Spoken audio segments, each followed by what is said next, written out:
Hello বন্ধুরা, good evening. আজকে আমি খুব খুশি, কারণ আজকে হতে চলেছে আমার একটা মিষ্টি ইচ্ছে পূরণ। এই জিনিসগুলো আগের দিন রাত্রে আমার হাজব্যান্ড গুছিয়ে রাখছিল, কারণ আমরা যাব এখানকার একটা আশ্রমে, যে আশ্রমে থাকে কিছু ছোট ছোট বাচ্চাগুলোর কাছে তো আর খালি হাতে যাওয়া যায় না। ওদের জন্যই এই যা সামান্য কিছু পেরেছি তাই নিয়ে যাচ্ছি। ভবিষ্যতে যদি আরও কিছু করতে পারি সেই চেষ্টা করব। এই দেখো, আমি রেডি হয়ে গেছি, অপেক্ষা করছি গাড়ির জন্য, কারণ প্রচণ্ড পরিমাণে বৃষ্টি হচ্ছে। ওদিকে আমার ছেলে রেডি শেডি হয়ে সে তো আর বাড়িতে ঢুকবে না, সে তার পাপাকে নিয়ে বেরোবার জন্য খুব কান্নাকাটি করছিল। সেই জন্য ওর পাপা ছাতা নিয়ে ছেলেকে নিয়ে রাস্তাতেই দাঁড়িয়েছিল। আমার সঙ্গে যাবে আমার শাশুড়ি মা, আমার দেওর, আমার এক ননদ, যাকে তোমরা দেখতে পাচ্ছ। কথা বলতে বলতে চলে এসেছি সেই আশ্রমে। দেখতে পাচ্ছ নামটা কি সুন্দর না, শতভিসা। এই আশ্রমের ইনি হচ্ছেন গুরুদেব। সিংহাসনগুলো যে কি সুন্দর করেছে। তবে এই আশ্রমটা কিন্তু আগে থেকেই এত সুন্দর ছিল না। আসলে এটা ছিল একটা কুঁড়ে ঘর, জায়গাটা বেশ বড়। এই রিসেন্ট এটা এত সুন্দরভাবে গড়ে তোলা হয়েছে সবার সাহায্য নিয়ে।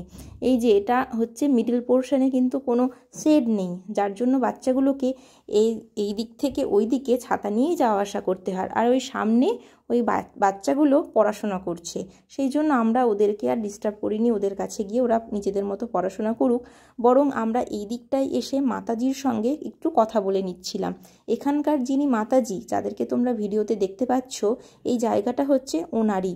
উনি এই জায়গায় প্রথম আশ্রমটা করেছিলেন।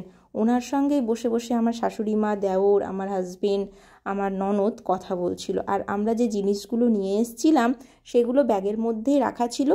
আমরা মাতাজির হাতেই সেগুলো দিয়ে দিয়েছিলাম। মাতাজিই বললেন উনি পরে সবাইকে দিয়ে দেবেন। মাতাজির সঙ্গে অনেকক্ষণ গল্প করার পর আবার পাওনা হয়েছিল সুন্দর চা। সেটাও এক মাতাজি আমাদেরকে করে দিয়েছিলেন, আর আমার ছেলেকে দিয়েছিলেন গুরুদেবের প্রসাদ।